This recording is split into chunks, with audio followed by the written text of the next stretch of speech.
Thank you, Mr. Chair. Gentlemen, thank you very much for being here today. This has been an enlightening discussion. I think very, very good for all of us to participate in and hear your areas of expertise. It has been brought up a couple times already today, and I want to make it very clear. A couple of you have affirmed this, but I would like to ask each of you yes or no, a simple yes or no question, then we can come back and talk a little bit more about it. But the President made very clear several weeks ago, very, very clear, that it was either this nuclear agreement or war. There was no in between. It was either the agreement, sign it, have it done, or we're going to war. General Dempsey pushed back on this. Admiral Richardson pushed back on this. They agreed that there are other options available. So just simple yes or no. If we don't sign this agreement, are we going to war? General Hayden. There's no necessity to go to war if we don't sign this agreement. There are actions in between those two extremes. Thank you. Dr. Haas. I would echo that, but I can't rule out that Iran would not take steps that would force the United States to contemplate the use of military force. We would have to decide what, at some point, we deem to be intolerable. But do you think there are other options before we get to war? Absolutely, from sanctions to covert action of various types and so forth. Thank you. Ambassador? Yes, Senator Ernst, I agree with you. I don't think those are the only alternatives. And Ambassador Burns? I don't believe that war would be inevitable, possible, but I do think congressional disapproval would weaken the U.S. and our ability to hold this sanctions regime together, which has been the key factor. And I think there has been some very good discussion today. I think it's very, again, enlightening that we have gone from a number of weeks ago, many people, whenever I would bring up this topic about having other options available, why are we just talking about war? Now we're having very good discussion about other things that we need to do as the United States to protect not only our population, but our friends in that region and around the world. A number of weeks ago, this was not happening. People were either saying, we're going to sign this agreement, or we're going to war. There are a lot of things that we can do. And unfortunately, I think these discussions should have occurred much more significantly during the negotiations process.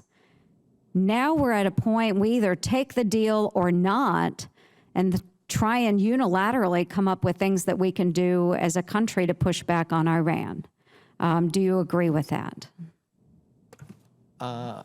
Violently, I agree with that. And I think we would have had far more negotiating leverage had Congress been involved sooner. I remember Senator McCain and Senator Reid and others will remember, because we all go way back, when you used to have senators and congressmen as part of delegations. I think the idea of joint negotiating approaches, so Congress, if you will, is in on the takeoff as well as the landing, because right now, you're right. We have, I would say, poor choices and very few of them.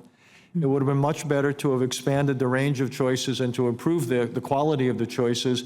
And I think there ought to be some lessons derived for future administrations and future Congresses about how to conduct negotiations, because we're leaving ourselves in a very difficult place if we only get to this point after the deal, if you will, is signed, sealed, and delivered.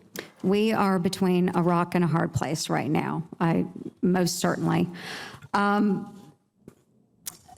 Iran's chief terrorist is, of course, I think, General Soleimani. And we have talked a little bit about this gentleman today. And great article just out by Lieutenant General, retired Michael Barbaro, empowering the Iranian who murdered Americans. I think 20% of the deaths in Iraq have been attributed to the EFPs that the general had put in place, Soleimani. I think it's good that we remember that this gentleman now is in good standing once this agreement goes into place. And this is a man who I don't think is going to curb his terrorist activity or backing of Hezbollah and Hamas and many of these other organizations.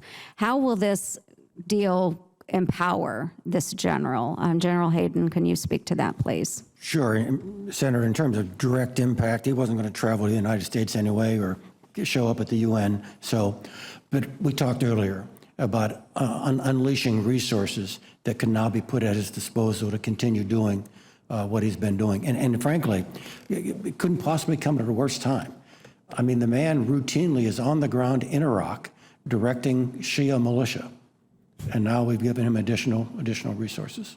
Yes, thank you. And I think it's wise to remember that all of us that serve in the Senate probably have constituents and families in our states that have members that were killed overseas as a direct result from those EFPs. Thank you, Mr. Chair.